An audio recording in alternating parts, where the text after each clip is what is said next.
Welcome. തെഹ്മനാണ്. Systemic pathology cardiovascular സീരീസിൽ ഈ വീഡിയോ നമ്മൾ മയോകാർഡിയൽ ഇൻഫാർഷനെ കുറിച്ചിട്ടാണ് പറയുന്നത്. Acute myocardial infarction. So aetiology നമുക്ക് പറയണം, റിസ്ക് ഫാക്ടേഴ്സ് പറയണം, ടൈപ്സ് പറയണം, ക്ലിനിക്കൽ ഫീച്ചേഴ്സ് പറയണം, then microscopical and microscopical features, diagnostic markers and complications. So ഇത്രയും കാര്യങ്ങളാണ് നമുക്ക് പറയാനുള്ളത്. മയോകാർഡിയൽ ഇൻഫാർഷൻ നമ്മൾ പഠിക്കുന്നത് ഇഷ്കീമിക് ഹേർട്ട് ഡിസീസിലാണ്. IHDയിൽ വരുന്ന ഒരു പ്രശ്നമാണ്. സാധാരണ ഇതിന്റെ പേര് ഹേർട്ട് അറ്റാക്ക് എന്നാണ് നമ്മൾ സാധാരണ എപ്പോഴും പറയാം. ഹാർട്ട് അറ്റാക്ക് ഉണ്ടായി എന്നൊക്കെ പറഞ്ഞാൽ മയോകാർഡിയൽ ഇൻഫാർഷൻ ആണ്. സോ ഇൻഫാർഷൻ എന്താണ്? ഇൻഫാർഷൻ എന്ന് വെച്ചാൽ ഇഷ്കീമിയ മൂലം ഉണ്ടാകുന്ന പ്രശ്നമാണ്. നമ്മൾ ഇൻഫാർഷന്റെ സെപ്പറേറ്റ് വീഡിയോ നമ്മൾ പറഞ്ഞായിരുന്നു. സോ ഇവിടെ ഇഷ്കീമിക് നെക്രോസിസ് ആണ് ഉണ്ടാകുന്നത്. എവിടെയാണ് ഉണ്ടാകുന്നത്? അത് ഹൃദയത്തിലാണ്. So in the heart there is ischaemic necrosis. ഹൃദയത്തിന്റെ പേശികൾ, മസിലുകൾ അല്ലെങ്കിൽ മയോകാർഡിയത്തിൽ ബ്ലഡ് ലഭിക്കാത്തത് മൂലം ഇഷ്കീമിക് നെക്രോസിസ് ഉണ്ടാകുന്ന അവസ്ഥയെ പറ്റിയാണ് നമ്മൾ പറയുന്നത്. സോ ഹൃദയത്തിന്റെ പേശികൾ നശിക്കുകയാണ്. Some part or some area of the heart undergoes irreversible damage. അപ്പോൾ myocardial infarction is ischaemic necrosis of some part of myocardium. മയോകാർഡിയത്തിന്റെ ചില ഭാഗങ്ങൾ നശിക്കുന്നു. മയോകാർഡിയം ഓഫ് ഹേർട്ട് എന്ന് കൂടി എഴുതിയേക്കാം. മയോകാർഡിയം ഓഫ് ഹേർട്ട് എന്തുകൊണ്ടാണ്? Due to decreased blood supply. അപ്പോൾ എന്തുകൊണ്ടാണ് ഹൃദയപേശികൾക്ക് ആവശ്യത്തിന് രക്തം ലഭിക്കാത്തത് എന്ന ചോദ്യത്തിന് ഉത്തരമാണ് എറ്റിയോളജി. സോ എറ്റിയോളജി നമ്മൾ പറഞ്ഞു കഴിഞ്ഞാൽ ഏറ്റവും പ്രധാനപ്പെട്ട കാരണം MIയുടെ 90% case 90% of the MI is due to coronary atherosclerosis ആണ്. അത്തീറോസ്ക്ലീറോസിസ് ആണ് പ്രധാനപ്പെട്ട കാരണം എന്ന് പറയും. ഹൃദയത്തിന്റെ മസിലുകൾക്ക് ഭിത്തിയിലെ മയോകാർഡിയത്തിന് രക്തം സപ്ലൈ ചെയ്യുന്ന കൊറോണറി ബ്ലഡ് വെസൽസിലെ അത്തീറോസ്ക്ലീറോട്ടിക് പ്ലേഗ്സ് ആണ്. അത്തീറോസ്ക്ലീറോട്ടിക് പ്ലേഗ്സ് മൂലമാണ് പ്രശ്നം. And this plaques can rupture. അത് റപ്ചർ ചെയ്യുന്നു. ഇതാണ് പ്രധാനപ്പെട്ട പ്രശ്നം. ആൻഡ് കൊറോണറിയിൽ ഉള്ള ഈ പ്ലേക്കിൽ ഉണ്ടാകുന്ന മാറ്റങ്ങൾ, ഈ മാറ്റങ്ങൾ നമ്മൾ പറയാ അക്യൂട്ട് പ്ലേഗ് ചേഞ്ചസ് എന്നാണ്. Acute plaque changes and additional ആയിട്ട് ഉണ്ടാകുന്ന മാറ്റങ്ങൾ, that means super added changes in the plaques. So പ്ലേഗ്സിൽ ഉണ്ടാകുന്ന പെട്ടെന്നുള്ള മാറ്റങ്ങൾ. ഇപ്പൊ എന്തൊക്കെ സംഭവിക്കാം? ഇറ്റ് ക്യാൻ ബി ഇറോഷൻ ആയിരിക്കാം, ഇറോഷൻ ഓർ അൾസറേഷൻ ആയിരിക്കാം, ulceration. Then can be rupture, നമ്മൾ ഓൾറെഡി പറഞ്ഞു, or can be fissure in the plaque. So ഫിഷറിൽ ഇങ്ങനെയൊക്കെയുള്ള പ്രശ്നം വന്നു കഴിഞ്ഞാൽ ഇവിടെ പ്ലേറ്റ്ലെറ്റ്സുകൾ വന്ന് ഒട്ടിച്ചേരും. പ്ലേറ്റ്ലെറ്റ്സുകൾ ധാരാളമായിട്ട് വന്ന് ഒട്ടിച്ചേർന്ന് അഗ്രിഗേറ്റ് ചെയ്യുമ്പോൾ അത്തീറോമാറ്റോസ് പ്ലേഗ്സിന് ചുറ്റും മൈക്രോത്രോംബൈ ഉണ്ടാവും. സോ മൈക്രോത്രോംബൈ ഫോർമേഷൻ ഉണ്ടാവുന്നു. So because of platelet aggregation അവിടെ. ആൻഡ് ഇത് മൂലം പെട്ടെന്ന് ആയിരിക്കും സഡൻ ഒക്ലൂഷൻ ഇങ്ങനെ അങ്ങോട്ട് വരുന്നു. സോ നേരത്തെ ഇത്രയായിരുന്നു. ആൻഡ് ഇവിടെ ഇങ്ങനെ പ്ലേഗ്സ് ഒക്കെ വന്നിട്ട് റപ്ചർ ചെയ്ത് ഇത് ബ്ലോക്ക് ആകുമ്പോൾ this can cos sudden occlusion. So sudden occlusion of coronary blood vessels ആണ് ഉണ്ടാകുന്നത്. ആൻഡ് ഇതോടനുബന്ധിച്ച് തന്നെ മറ്റു ചില കാര്യങ്ങൾ കൂടി നടക്കുന്നുണ്ട്. ഇവിടെ ആക്ടിവേറ്റഡ് ആയിട്ടുള്ള പ്ലേറ്റ്ലെറ്റ്സ് ഉണ്ട്, അല്ലെങ്കിൽ അവിടെ എത്തിയ WBC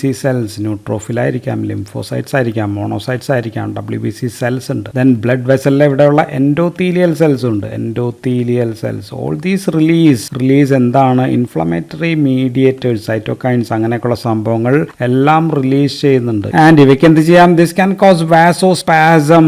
ബ്ലഡ് വെസൽസ്, ഇതാണ് ബ്ലഡ് വെസൽ എങ്കിൽ, ഇത് ബ്ലഡ് വെസൽ എങ്കിൽ ഇത് ചുരുക്കുകയാണ്. ചുരുക്കി ഇതിനകത്തുള്ള ലൂമൻ ചെറുതാകുന്നു എന്നുള്ളതാണ്. സോ ദീസ് ഓൾ കോസസ് വാസോസ്പാസം ഉണ്ടാക്കും. ഇതേ സമയം തന്നെ ഇതേപോലെ ഇവിടെ ഈ സമയത്ത് കൊയാഗുലേഷൻ സിസ്റ്റവും ആക്ടിവേറ്റഡ് ആവുന്നുണ്ട്. Blood coagulation pathway is activated ആണ്. ടിഷ്യൂ ഫാക്ടർ ഇവിടെ റിലീസ് ചെയ്യുന്നത് this can activate the coagulation pathway.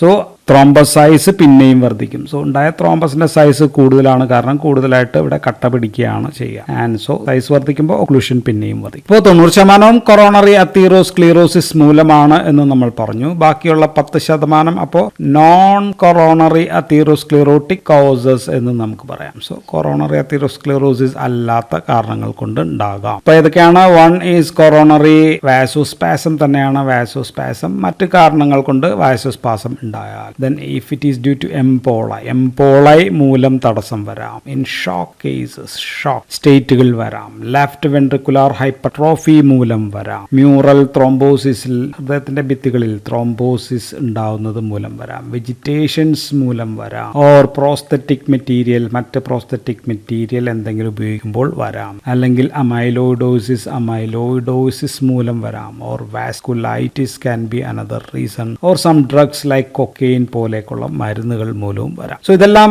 R another reasons or 10% reasons are because of this. So എന്ത് തരം കാരണങ്ങളായാലും ഉണ്ടാകുന്നത് MIൽ ഉണ്ടാകുന്നത് ഇഷ്കീമിക് നെക്രോസിസ് ആണ് എന്ന് നമ്മൾ പറഞ്ഞു. What type of ischaemic necrosis ആണ്? ആ നെക്രോസിസ് ഈസ് കോയാഗുലേറ്റീവ് നെക്രോസിസ് ആണ് ഉണ്ടാകുക. കോയാഗുലേറ്റീവ് നെക്രോസിസിന്റെ ഫീച്ചേഴ്സ് ആയിരിക്കും നമ്മൾ മൈക്രോസ്കോപ്പിക് എടുത്ത് നോക്കിയാൽ കാണുന്നത്. അപ്പോൾ എന്തൊക്കെയാണ് റിസ്ക് ഫാക്ടേഴ്സ് എന്ന് നോക്കിക്കഴിഞ്ഞാൽ risk factors can be modifiable and non modifiable. So non modifiable risk factors എന്താണ്? ഒന്ന് ഏറ്റവും പ്രധാനപ്പെട്ടത് ഏജ് ആണ്. പ്രായം കൂടുന്തോറും സാധ്യത വർദ്ധിക്കും. മിക്കവാറും ഒരു 60% MI ഉണ്ടാകുന്നത് 65 വയസ്സിന് മുകളിലുള്ള പ്രായമായിട്ടുള്ള ആൾക്കാർ. ഒരു 10% 40 താഴെയുള്ള ബിലോ 40 ഉള്ള ആൾക്കാരിൽ വന്നേക്കാം. And second reason is gender ആണ്. ജെൻഡറിൽ തന്നെ മെയിലിനാണ് ഇത് കൂടുതൽ ഉണ്ടാകുക. ഫീമെയിലിന് സാധാരണ രീതിയിൽ കുറവാണ്. പക്ഷെ മെനപ്പോസൽ പോസ്റ്റ് മെനപ്പോസൽ ഫീമെയിലാണെങ്കിൽ male is equal to female എന്ന് പറയാം. അല്ലെങ്കിൽ മെയിലിനാണ് കൂടുതൽ. Then if there is a family history ഉണ്ടെങ്കിൽ ഇത് വരാനുള്ള ചാൻസ് ഉണ്ട്. So these are non modifiable ആണ്. അപ്പോൾ മോഡിഫയബിൾ റിസ്ക് ഫാക്ടേഴ്സ് എന്തൊക്കെയാണ് എന്ന് ചോദിച്ചു കഴിഞ്ഞാൽ നമുക്കത് നിയന്ത്രിക്കാൻ പറ്റുന്ന ഏറ്റവും പ്രധാനപ്പെട്ടത് കൊഴുപ്പുമായിട്ട് ബന്ധപ്പെട്ടുള്ളതാണ്. ബിക്കോസ് അതീറോസ്ക്ലിറോസിസ് ആണ് പ്രധാനപ്പെട്ട കാരണം. അപ്പോൾ കൊഴുപ്പ് കുറയ്ക്കുക എന്നുള്ളതാണ്. ഹൈ സാച്ചുറേറ്റഡ് ഫാറ്റ് ഡയറ്റ് കഴിക്കുന്നത് കുറയ്ക്കാൻ പറ്റും. സോ ഡിസ്ലിപ്പിഡീമിയ ആണ് ഒരു പ്രധാനപ്പെട്ട പ്രശ്നം. ഒബിസിറ്റി ഉള്ള ആൾക്കാർ, ദെൻ ലോ ഫിസിക്കൽ ആക്ടിവിറ്റി, ശരീരം അനങ്ങാതെ സെഡൻറ്ററി ലൈഫ് സ്റ്റൈലൊക്കെ എടുക്കുന്ന ആൾക്കാർ, ദെൻ ഇതിൻ്റെ ഒപ്പം അല്ലെങ്കിൽ അല്ലാതെ ഹൈപ്പർ ടെൻഷൻ ഉണ്ടെങ്കിൽ, ഡയബറ്റിസ് മെലിറ്റസ് പോലുള്ള രോഗങ്ങൾ ഉണ്ടെങ്കിൽ അത് ഇൻടേൺ ഇതൊക്കെ വർദ്ധിപ്പിക്കുകയും അല്ലാതെ പ്രശ്നങ്ങൾ ഉണ്ടാക്കുകയും ചെയ്യാം. ദെൻ ഇതല്ലാതെ ഒരു പ്രശ്നം ഈസ് ടുബാക്കോ ആണ്. ടുബാക്കോ ഉപയോഗം ആൻഡ് ക്രോണിക് ആൽക്കഹോൾ യൂസ്, മദ്യം ഉപയോഗിക്കുന്നത് മയോകാർഡിയൽ ഇൻഫാർഷനുള്ള സാധ്യതകൾ വർദ്ധിപ്പിക്കും. സപ്പോസ് ഹൃദയത്തിൽ ഒരു മയോകാർഡിയൽ ഇഷ്കീമിക് സ്റ്റേറ്റ് വന്നു എന്നിരിക്കട്ടെ. ഇഷ്കീമിയാണ്, ഇൻഫാർഷൻ ആയിട്ടില്ല. അപ്പോൾ ആദ്യം സംഭവിക്കുക എന്താണെന്ന് വെച്ചാൽ ഡിക്രീസ്ഡ് ATP പ്രൊഡക്ഷൻ ആണ്. ATP ഹൃദയത്തിന്റെ സെല്ലുകൾ ഉണ്ടാക്കുന്നത് വിത്തിൻ മിനിറ്റ്സ്, 2 മിനിറ്റിനകം സംഭവം താഴത്തേക്ക് പോകും. 10 മിനിറ്റിനകം 50% ATP പ്രൊഡക്ഷൻ കുറയും. 40 മിനിറ്റിനകം 90% ATPയും കുറയും. So severe lack of ATP ഉണ്ടാകും. അതോടൊപ്പം തന്നെ ലാക്റ്റിക് ആസിഡ് പോലെയുള്ള മെറ്റബോളിക് വേസ്റ്റ് പ്രോഡക്ട്സ് ഭയങ്കരമായിട്ട് വർദ്ധിക്കുകയും ചെയ്യും. സോ ഇതുമൂലം ഇൻഫാർഷൻ വരുന്നതിന് മുമ്പ് തന്നെ ഹൃദയത്തിന്റെ കൺട്രാക്ടിലിറ്റി, സോ ദ ഹാർട്ടിന്റെ കൺട്രാക്ടിലിറ്റിക്ക് പ്രശ്നം വന്നു തുടങ്ങിയിട്ടുണ്ട്. കൺട്രാക്ടിലിറ്റി കുറയുന്നുണ്ട്. അപ്പോൾ സിസ്റ്റോളിക് ഡിസ്ഫങ്ഷൻ ഉണ്ടാവുന്നു. So there is systolic dysfunction. And ഹൃദയത്തിലെ സെല്ലുകൾ നോക്കിക്കഴിഞ്ഞാൽ ഗ്ലൈക്കോജൻ അതിൽ കുറയുന്നുണ്ട്. ദെൻ മൈറ്റോകോൺട്രിയ സ്വെല്ലിംഗ് തുടങ്ങിയിട്ടുണ്ട്. ആൻഡ് മയോഫിബ്രില്ലാർ റിലാക്സേഷനും ഉണ്ടാകുന്നുണ്ട്. സോ ഇതൊക്കെ മിനിറ്റുകൾക്കകം സംഭവിക്കാം, വിത്തിൻ മിനിറ്റ്സ് എന്നാണ്. സോ ഇവിടം വരെ വന്നാലും കുഴപ്പമില്ല. These all stages are reversible in nature ആണ്. അപ്പോൾ ഒരു 20 to 30 മിനിറ്റ് കഴിഞ്ഞാലോ, so if it continues more than 20 to 30 minutes, അപ്പോൾ ഇഷ്കീമിയ വന്നു കഴിഞ്ഞാൽ this leads to irreversible changes ആണ് പിന്നെ നടക്കുക. സോ സമയം എന്നുള്ളത് വളരെ ക്രിട്ടിക്കൽ ആണ്, പ്രധാനമാണ് എന്നാണ് നമ്മൾ പറഞ്ഞത്. സോ ബിയോണ്ട് ദിസ്, ഇതിന് ശേഷം 1 hour ഒക്കെ ആണെങ്കിൽ, ബിയോണ്ട് 1 hour മൈക്രോവാസ്കുലർ ഏറ്റവും ചെറിയ ബ്ലഡ് വെസൽസിന് ഇഞ്ചുറി ഉണ്ടാകും. So it can worsen the ischaemia. അപ്പോൾ ഇനി പറയേണ്ടത് ഇത് ഹൃദയത്തിന്റെ എവിടെയൊക്കെയാണ് കൂടുതൽ ഉണ്ടാകുന്നത് എന്നുള്ളതാണ് നമുക്ക് പറയേണ്ടത്. സോ ഹൃദയത്തിൽ അയോട്ടയിൽ നിന്ന് 2 കൊറോണറി ആർട്ടറീസ് ആണ് ഹൃദയത്തിലേക്ക് പോകുന്നത്. ഒന്ന് ലെഫ്റ്റ് കൊറോണറി ആർട്ടറി ആണ്, രണ്ടാമത്തത് റൈറ്റ് കൊറോണറി ആർട്ടറി ആണ്. ഇത് രണ്ടുമാണ് ഹൃദയത്തിലേക്ക് പോകുന്ന, ഹൃദയത്തിന് ബ്ലഡ് കൊടുക്കുന്ന കൊറോണറി ആർട്ടറി. ആൻഡ് ഈ ലെഫ്റ്റ് കൊറോണറി ആർട്ടറിക്ക് 2 ബ്രാഞ്ചസ് ഉണ്ട്. ഏറ്റവും പ്രധാനപ്പെട്ട ബ്രാഞ്ചാണ് ലെഫ്റ്റ്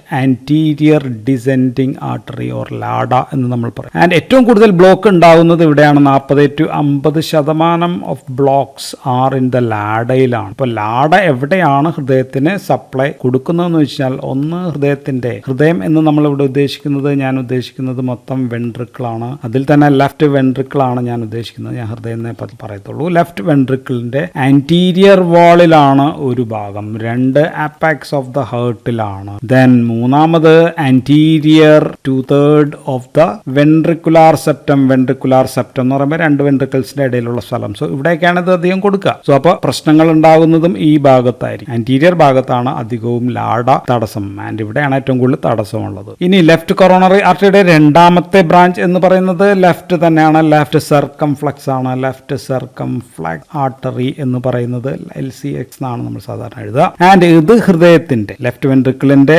വശങ്ങളിലാണ് കൊടുക്കുക. ലാറ്ററൽ സൈഡ്സിലാണ് ഇത് സപ്ലൈ ചെയ്യുക. ആൻഡ് ഇത് മൂലം രക്തക്കുഴൽ ബ്ലോക്ക് ഉണ്ടാകുന്നത് താരതമ്യേന കുറവാണ്. ഒരു 15-20% ലെഫ്റ്റ് സർക്കംഫ്ലക്സിൽ ബ്ലോക്ക് ഉണ്ടായി കഴിഞ്ഞാൽ ഹൃദയത്തിന് മയോകാർഡിയൽ ഇൻഫാർക്ഷൻ ഉണ്ടാകാവുന്നത്. അപ്പോൾ റൈറ്റ് കൊറോണറി ആർട്ടറി വഴി നമ്മൾ ഹൃദയത്തിന്റെ അല്ലെങ്കിൽ ഞാൻ പറഞ്ഞ ലെഫ്റ്റ് വെൻട്രിക്കിളിന്റെ പോസ്റ്റീരിയർ ഭാഗത്താണ് ബ്ലഡ് സപ്ലൈ ചെയ്യുന്നത്. സോ അവിടെ ബ്ലോക്ക് വരാനുള്ള സാധ്യത എത്രയുണ്ടെന്ന് വെച്ച് കഴിഞ്ഞാൽ അത് ഒരു 30-40%. സോ ഏറ്റവും കൂടുതൽ ഉണ്ടാകുന്നത് ലാഡയിലാണ്, രണ്ടാമത് right coronary artery, മൂന്നാമതാണ് left circumflex ആർട്ടറിയിൽ ഉണ്ടാകും. സോ ഏത് രക്തക്കുഴലാണ് ബ്ലോക്ക് തടസ്സം എന്നനുസരിച്ചിട്ട് അത് ഏത് ഭാഗത്താണ് അത് ഉണ്ടാകുന്നത്. സോ അവിടെ ആയിരിക്കും അപ്പോൾ MI ഉണ്ടാകുന്നത് എന്ന് മനസ്സിലാക്കാം. സോ ഇവിടെയാണെങ്കിൽ ഈ ഭാഗത്തായിരിക്കും ഉണ്ടാകുക, ഇവിടെയാണെങ്കിൽ ഈ ഭാഗത്തായിരിക്കും ഉണ്ടാകുക, ഇവിടെയാണെങ്കിൽ ഈ ഭാഗത്തുണ്ടാകുക. സോ സെപ്റ്റൽ ഭാഗത്തും സർക്കംഫറൻഷ്യൽ ഭാഗത്തും താരതമ്യേന MI കുറവാണ്. സോ ആന്റീരിയർ, പോസ്റ്റീരിയർ, ലാറ്ററൽ ഇവിടെയൊക്കെയാണ് സാധാരണ ഡിക്രീസിംഗ് ഓർഡറിൽ. അപ്പോൾ ആന്റീരിയറിൽ ഏറ്റവും ആദ്യം, ദെൻ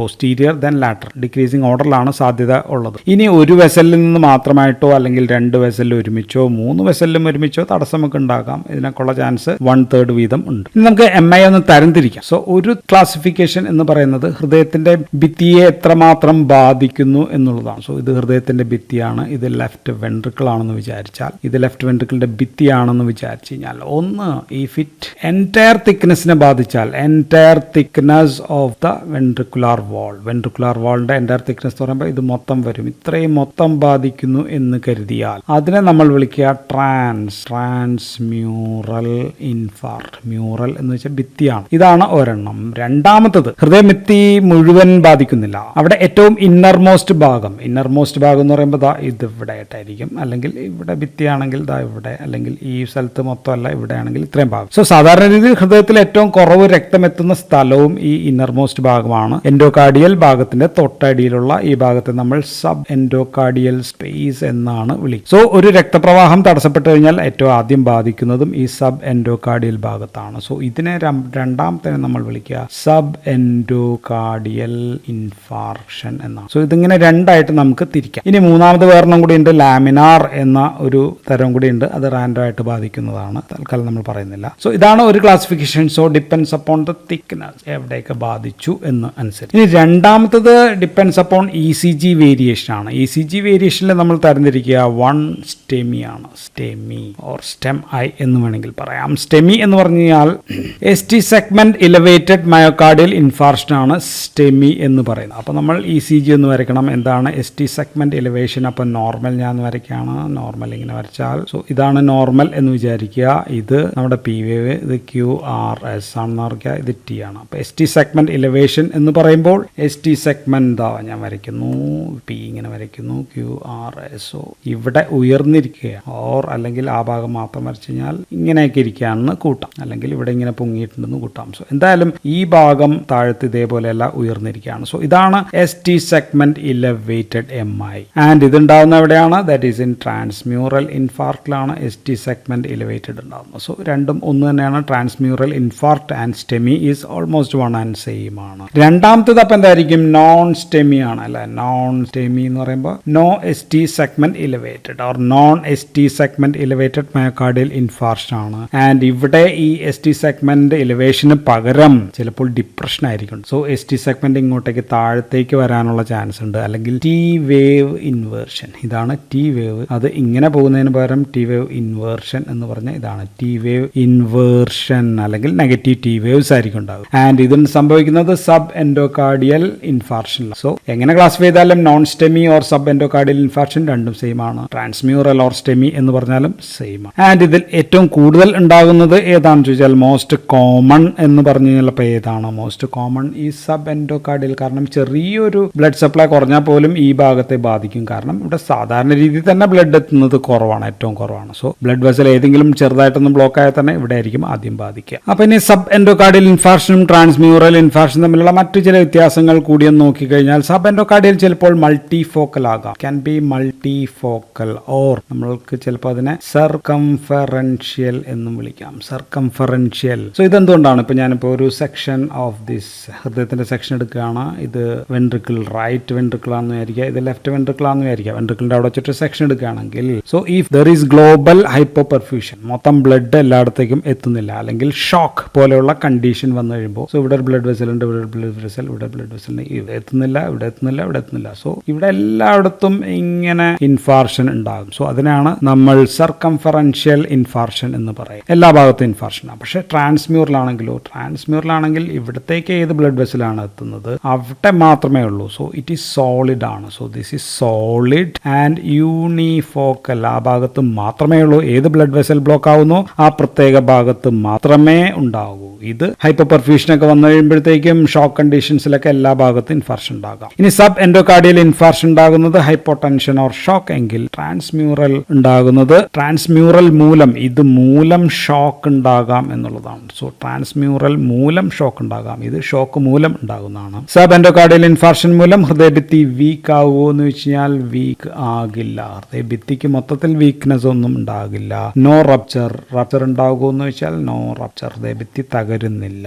അല്ലെങ്കിൽ എപ്പികാർഡൈറ്റിസ് ഉണ്ടാകുന്നുണ്ടോ എന്ന് വെച്ചാൽ അതും ഇല്ല. പക്ഷെ ട്രാൻസ്മ്യൂറൽ വഴി എപ്പികാർഡൈറ്റിസ് ഉണ്ടാകാം, അന്യൂറിസംസ് ഉണ്ടാകാം, ആൻഡ് ഓൾസോ ഹൃദയത്തിന്റെ ഭിത്തി തകരാം, റപ്ചറും ഉണ്ടാകാം എന്നുള്ളതാണ്. സോ ഇതൊക്കെയാണ് പ്രധാനപ്പെട്ട വ്യത്യാസങ്ങൾ. ഇനി നമുക്ക് മോർഫോളജിക്കൽ ഫീച്ചേഴ്സ്, മൈക്രോസ്കോപ്പി, റീപെർഫ്യൂഷൻ ഇഞ്ചറി ഒക്കെ പറയണം. അതിനുമുമ്പ് ഞാൻ എമ്മയുടെ കാർഡിയാക് ബയോമാർക്കേഴ്സ് ഒന്ന് പറഞ്ഞിട്ട് പോകാം. ബയോമാർക്കേഴ്സ് ഒന്ന് പറഞ്ഞു കഴിഞ്ഞാൽ, എം ഐ ഉണ്ടായി കഴിഞ്ഞാൽ ആദ്യം വരുന്നത് ഏർലിയസ്റ്റ് മാർക്കർ എന്ന് പറയുന്നത് മയോഗ്ലോബിൻ ആണ്. Myoglobin will increase, myoglobin level ഉയരും. ഒരു 2 hours ഇത് മാക്സിമം 2 hours ഇത് ഉയരാം. ആൻഡ് 24 hours ആകുമ്പോഴത്തേക്കും അത് താഴത്തേക്ക് വന്ന് നോർമൽ ആകും. പക്ഷേ ഇത് കണ്ടുപിടിച്ചിട്ട് വലിയ കാര്യമുണ്ടോ എന്ന് വെച്ചാൽ, because it is known specific ആണ്. മയോഗ്ലോബിൻ നമുക്കറിയാം മസിലിലൊക്കെ, മറ്റ് മസിൽസിലൊക്കെ ഉള്ളതാണ്. ഇനി രണ്ടാമത്തേതാന്ന് വെച്ച് കഴിഞ്ഞാൽ ദാറ്റ് ഈസ് ക്രിയാറ്റിനിൻ കൈനേസ് ആണ്. ക്രിയാറ്റിനിൻ കൈനേസ് MB ആണ്. ആൻഡ് ഇതൊരു 2 to 4 hours ഉയരും. ഒരു 24 hours മാക്സിമം ആകും. ദെൻ 48 to 72 hours ഇത് വീണ്ടും നോർമൽ ആകും. പക്ഷെ ഏറ്റവും സ്പെസിഫിക് ഏതാണെന്ന് ചോദിച്ചാൽ, സ്പെസിഫിക് മാർക്കർ ഈസ് ട്രോപ്പോണിൻസ് ആണ്. ട്രോപ്പോണിൻസ് 2 ഉണ്ട്. ട്രോപ്പോണിൻ T ഉണ്ട്, ട്രോപ്പോണിൻ I ഉണ്ട്. ട്രോപ്പോണിൻ ഇതിൽ തന്നെ ഏറ്റവും most specific is troponin I ആണ് ഏറ്റവും സ്പെസിഫിക്. ഇതൊരു 2 to 4 hours ഇത് ഉയരും. ആൻഡ് 48 hours വരെ പീക്ക് ആയിരിക്കും.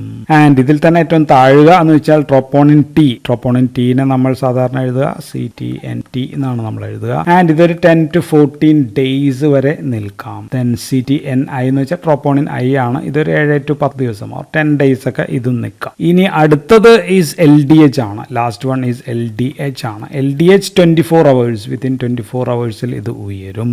And 4 to 5 days that will be in its peak ആയിരിക്കും. ഒരു 10 days ആകുമ്പോഴത്തേക്കും ഇത് താഴും. ആൻഡ് ഈ LDHൽ സാധാരണ LDH2 ആണ് കൂടുതൽ. പക്ഷെ ഇൻ MI വരുമ്പോഴത്തേക്കും LDH1, LDH ഒരുപാട് ടൈപ്പ് ഉണ്ട്.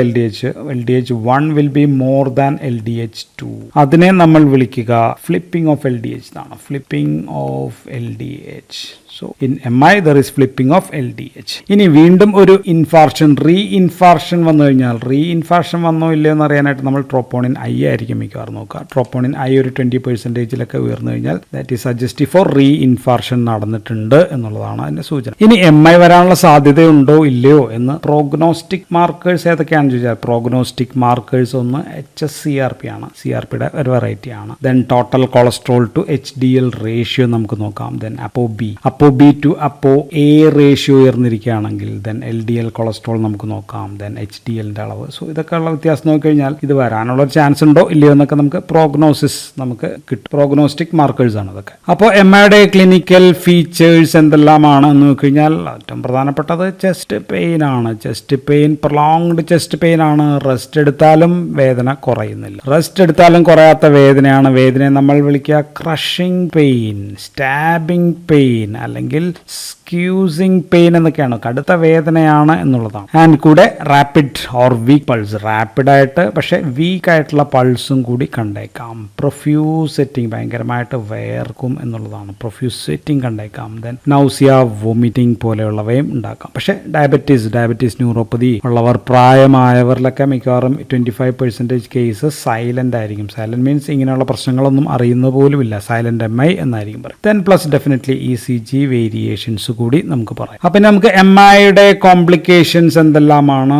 MI വന്നു കഴിഞ്ഞാൽ ഉണ്ടാകാവുന്ന കോംപ്ലിക്കേഷൻസ്, ഒന്ന് ഹൃദയത്തിന്റെ കൺട്രാക്ടൈൽ ഡിസ്ഫങ്ഷൻ ഉണ്ടാകും. ഹൃദയം ശരിക്കും ചുരുങ്ങുകയും ഒന്നുമില്ല, കൺട്രാക്ടൈൽ ഡിസ്ഫങ്ഷൻസ് ഉണ്ടാകും. സോ പൾമണറി എഡീമ ഉണ്ടാകാം, കൺജഷൻ ഉണ്ടാകാം. സോ ഇങ്ങനെയൊക്കെയുള്ള. ദെൻ അരിത്മിയ, വിവിധ തരം അരിത്മിയാസും 90% രോഗികളിലും ഉണ്ടാകും. ദെൻ കൂടിയത് മയോകാർഡിയൽ റപ്ചർ ഉണ്ടാകാം അല്ലെ. ദെൻ പെരികാർഡൈറ്റിസ് നമ്മൾ പറഞ്ഞു, പെരികാർഡൈറ്റിസ്. ഇപ്പോൾ പെരികാർഡൈറ്റിസ് തന്നെ കുറച്ച് ആഴ്ചകൾക്ക് ശേഷം ഉണ്ടാകാവുന്ന ഒരു പെരികാർഡൈറ്റിസ് ഉണ്ട്. സോ അത് ഓട്ടോ ഇമ്മ്യൂൺ ആന്റിബോഡീസ് മൂലം ഉണ്ടാകുന്നതാണ്. അതിനെ നമ്മൾ ഡ്രസ്ലേഴ്സ് സിൻഡ്രോം എന്നാണ് നമ്മൾ ഇതിനെ വിളിക്കുക. ആൻഡ് ഇത് ട്രാൻസ്മ്യൂറൽ ആണ് ഇത് ഉണ്ടാവുക. Then papillary muscle degeneration, papillary muscle of the heart degeneration, അങ്ങനെയുള്ള പ്രശ്നങ്ങൾ.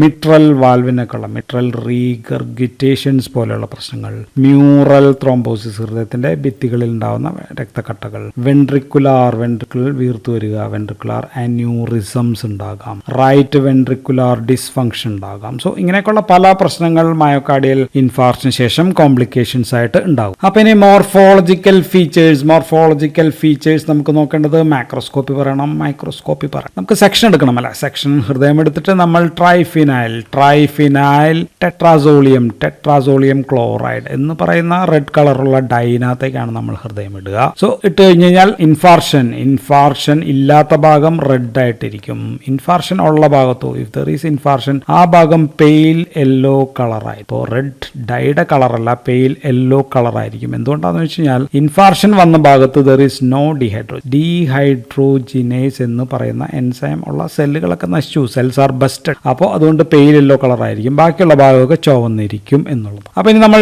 പറയുന്നത് മൈക്രോസ്കോപ്പി ആൻഡ് മാക്രോസ്കോപ്പി രണ്ടും പറയാം. മൈക്രോസ്കോപ്പി ഇപ്പോൾ നോക്കിക്കഴിഞ്ഞാൽ 0 to half hour, ആദ്യത്തെ 0 to half hour നോക്കിക്കഴിഞ്ഞാൽ നമ്മുടെ ഹൃദയം പക്ക നോർമലാണ്, നോർമൽ ടെക്സ്ചർ തന്നെ ആയിരിക്കും കാണുക. അപ്പോൾ നമുക്കറിയാം ആൾ മരിച്ചിട്ട് അരമണിക്കൂറായിട്ടുള്ളൂ എന്ന് അറിയാൻ പറ്റും. അരമണിക്കൂർ to 4 hour ആയിട്ടുണ്ടെങ്കിൽ മയോകാർഡിയൽ സെൽസ് നോക്കിക്കഴിഞ്ഞാൽ നമുക്ക് ഹൃദയത്തിന്റെ സെല്ലുകൾ നമ്മുടെ ഷേപ്പ് ഒരു മനസ്സിലുണ്ടല്ലോ, അത് ഒരു വേവിനസ് എന്ന് പറയാം, വേവിനസ് ആയിട്ട് നമുക്ക് കാണാം. മൈറ്റോകോൺട്രിയൽ അമോർഫസ് ഡെൻസിറ്റി അതൊക്കെ വന്ന് നമുക്ക് തുടങ്ങുന്നതായിട്ട് നമുക്ക് കാണാൻ പറ്റും. ഓക്കെ, ബാക്കിയെല്ലാം നോർമൽ ആയിരിക്കും. ദെൻ 4 to 12 hour, അടുത്ത 4 to 12 hours ആകുമ്പോഴത്തേക്കും ഏർലി ഡാമേജ് നമ്മൾ പറഞ്ഞത് കൊയാഗുലേറ്റീവ് നെക്രോസ് ആണ്. കൊയാഗുലേറ്റീവ് നെക്രോസിസ് തുടങ്ങുന്നതായിട്ട് നമുക്ക് കാണാൻ പറ്റും.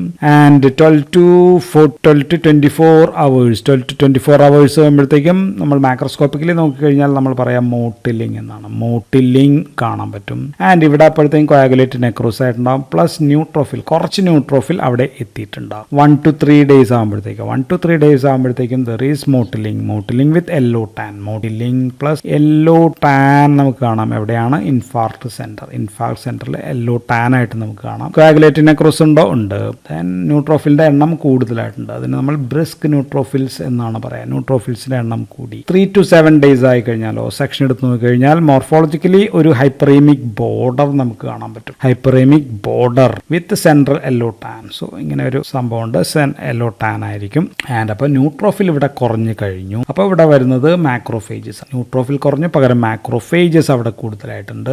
ദെൻ 7 to 10 days ആകുമ്പോഴത്തേക്കും ഗ്രാനുലേഷൻ ടിഷ്യൂ ഡെവലപ്പ് ചെയ്തിട്ടുണ്ട്. 10 to 14 days ആകുമ്പോഴത്തേക്കും കൂടുതൽ ഗ്രാനുലേഷൻ ടിഷ്യൂ ഡെവലപ്പ് ചെയ്തിട്ടുണ്ട്. ആൻഡ് ഇവിടെ നമുക്ക് ഒരു മാക്രോസ്കോപ്പിക്കലി നോക്കിക്കഴിഞ്ഞാൽ ഒരു റെഡ് ഗ്രേ എന്താ പറയുക, ഒരു ചെറിയ ഡിപ്രഷൻസ് ഒക്കെ നമുക്ക് കാണാനായിട്ട് പറ്റും. ഇനി 2 to 6 weeks ആണ്. 2 to 6 weeks കഴിയുമ്പോഴത്തേക്കും മാക്രോസ്കോപ്പിക്കലി നമുക്കൊരു ഗ്രേ ഭാഗമായിട്ടായിരിക്കും നമ്മൾ ആ ഭാഗം കാണുക. അവിടെ ഓൺലി കൊളാജൻ ആയിരിക്കും അവിടെ ഉണ്ടാവുക. 6 weeks 6 ആഴ്ച കഴിയുമ്പോഴത്തേക്കും എല്ലാ ഭാഗവും സ്കാറായിട്ട് മാറിയിട്ടുണ്ടാകും. ഇനി ഫൈനലി നമുക്കൊരു കാര്യം കൂടി പറഞ്ഞു നിർത്താം. സപ്പോസ് ഇവിടെ ഇൻഫാർക്ഷൻ ഉണ്ടായെന്ന് വിചാരിക്കുക. ഇൻഫാർക്ഷൻ ഉണ്ടായ ഭാഗം ശരിയായിട്ട് ഇവിടെ ബ്ലഡ് വീണ്ടും എത്തി എന്ന് വിചാരിക്കുക. വീണ്ടും ബ്ലഡ് എത്തിക്കഴിഞ്ഞാൽ മൊത്തത്തിൽ ഗുണകരമാണോ എന്ന് ചോദിച്ചാൽ ഗുണകരമാണ്. പക്ഷെ എങ്കിലും ചില പ്രശ്നങ്ങൾ ഉണ്ടാകും. ഈ പ്രശ്നങ്ങളെയാണ് നമ്മൾ റീപെർഫ്യൂഷൻ ഇഞ്ചുറി, നമ്മൾ പ്രത്യേകം വേറെ പഠിക്കാറുണ്ട് റീപെർഫ്യൂഷൻ ഇഞ്ചുറി. സോ ഇവിടെ എന്തൊക്കെ സംഭവിക്കുന്നു വെച്ചാൽ മയോകാർഡിയൽ ഡിസ്ഫങ്ഷൻ ഉണ്ടാക്കും എന്നുള്ളതാണ്. 2 അവിടെ ഫ്രീ റാഡിക്കൽ ഇഞ്ചുറി ഉണ്ടാക്കും എന്നുള്ളതാണ്. 3 അവിടെ platelet and complement system activation ഉണ്ടാകും എന്നുള്ളതാണ്. അതുമൂലമുള്ള പ്രശ്നങ്ങളുണ്ട്. 4 അവിടെ ല്യൂക്കോസൈറ്റ്സ്, വെളുത്ത രക്താണുക്കൾ അഗ്രിഗേഷൻ ഉണ്ടാകും. അവിടെ ഒരുപാട് പ്രോട്ടിയേസ്, ഇലാസ്റ്റേസ് പോലെയുള്ള വിവിധ തരം എൻസൈംസ് പ്രവർത്തിച്ചിട്ടുള്ള പ്രശ്നങ്ങൾ ഉണ്ടാക്കും.